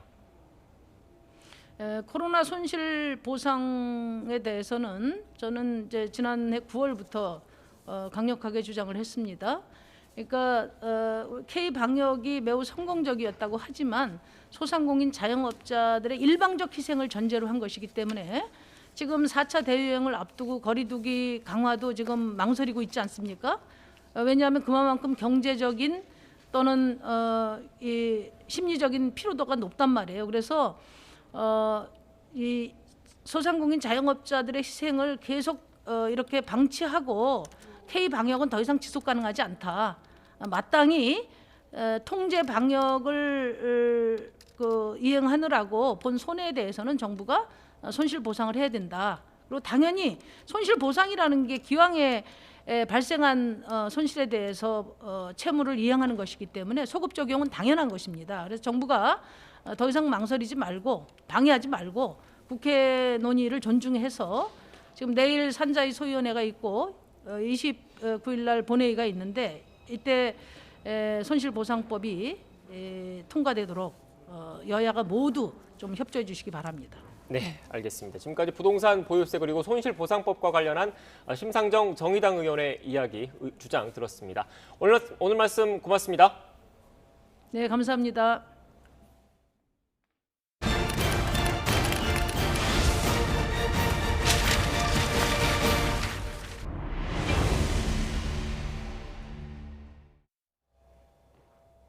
YTN은 오늘부터 이틀 동안 코로나19로 인한 교육 격차 문제를 탐사 보도합니다. YTN이 전국 중고등학생들의 성적 변화를 분석한 결과 교육 정책의 지표가 되는 중위권이 크게 줄고 양극화는 깊어진 것으로 나타났습니다. 사실상 학교가 문을 닫은 지난 1년 동안 우려의 목소리가 높았는데 걱정이 현실이 된 겁니다. 김웅래 기자입니다. 수도권 지역의 유치원, 초중 고등학교와 특수학교는 원격 수업으로 전면 전환합니다. 코로나19가 휘몰아친 지난 1년, 학생들은 불 꺼지고 문 닫힌 학교 대신 디지털 기기 앞에 모였습니다. 가상의 교실, 학생도 학부모도 선생님도 모두 혼란스러웠습니다. 동영상 못 들은 거 있으면 다시 돌아가서 들어야 되는 거, 그게 힘들었어요. 온라인 수업으로 하다 보니 전체적으로 수업이 학력적인 부분에서 많이 뒤처지는 한 해가 작년이었고요. 갑자기 온라인 수업을 하라는데 이거 도대체 어떻게 하는 건가? 어떻게 해야 될지 정말 너무 막막했습니다. 온라인 수업이 시작된 지난해 1학기, 낯선 기기로 쌍방향 수업을 할 수 있었던 선생님은 10명 가운데 1명도 채 안 됐습니다. 혼란이 남긴 후유증은 얼마나 컸을까? YTN 기획탐사팀은 지난 2달 동안 코로나19로 인한 학력 변화를 추적했습니다. 시민단체 사교육 걱정 없는 세상과 함께 학교 알림이 사이트에 공시된 학업 성취도 분포 비율을 분석했습니다. 지역 특성을 보여주는 중고등학교 1250여 곳의 중2와 고1을 대상으로 2017년 2학기부터 2020년 1학기까지 6학기 동안의 수학 성적 변화를 살펴봤습니다.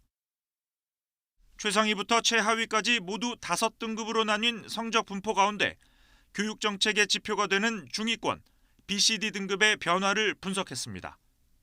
코로나 전까지는 1년 전보다 BCD, 즉 중위권이 늘어난 학교와 줄어든 학교의 비율이 거의 같았습니다. 그런데 코로나가 덮친 지난해 1학기, BCD 등급이 감소한 학교 수가 갑자기 늘었습니다.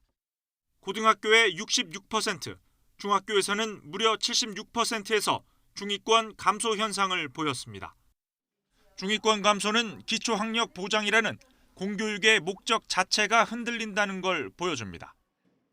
정책적 책무가 크다고 생각합니다. 교육적인 목적으로서의 기초학력 보장이라고 하는 문제를 생각하면 공교육에서 갖춰야 할 가장 중요한 성적 중위권 감소 현상을 방치하면 부모의 경제력과 학력, 돌봄의 정도에 따라 학력 격차는 더 벌어질 수 있습니다. 때문에 어떤 학생이 어떤 어려움을 겪고 있는지 교육당국이 분명히 파악해 대응해야 한다고 전문가들은 지적합니다. YTN 김웅래입니다. 서울대학교가 학내 구성원을 대상으로 신속 분자진단 검사 방식으로 코로나19 선제 검사를 시작했습니다. 서울대는 오늘 오전부터 자연대 소속 2,700여 명 가운데 희망하는 사람을 대상으로 매주 한 번씩 신속 진단 검사를 진행합니다. 면봉을 코에 넣어 검체를 채취하는 방식은 기존의 PCR 검사 방식과 같지만 분석까지 학내 분자진단 검사실에서 진행돼 결과가 나오는 시간이 2시간 정도로 빠르다는 게 학교 측의 설명입니다. 오늘도 맑고 따뜻한 봄 날씨가 이어지고 있습니다. 공기도 깨끗해서 바깥바람 쐬기 좋은데요. 쾌청한 오늘과 달리 내일은 흐린 하늘이 이어지겠고 곳곳에 단비 소식이 있어서 우산 챙기셔야겠습니다. 내일 오후부터 남해안과 제주에는 비가 내리겠고요. 밤부터는 북쪽에서 다가오는 기압골의 영향으로 서울을 비롯한 중부지방에도 비가 내리겠습니다. 예상되는 비의 양은 내륙에 5mm 미만, 제주도에 최고 20mm고요. 남해안의 비는 내일 밤에, 중부지방은 모레 새벽에 대부분 그치겠습니다. 내일 아침 기온은 오늘과 비슷하겠습니다. 서울 아침 기온 12도, 대전 11도로 예상되고요. 낮 기온도 오늘과 비슷해서 포근하겠습니다. 서울 낮 기온 20도, 대전 23도, 부산 19도로 예상됩니다. 이후 주 후반인 금요일과 주말 사이 곳곳에 또다시 비 소식이 있습니다. 지금까지 날씨 정보였습니다. 더 뉴스 마치겠습니다. 저희는 내일 다시 뵙겠습니다. 고맙습니다.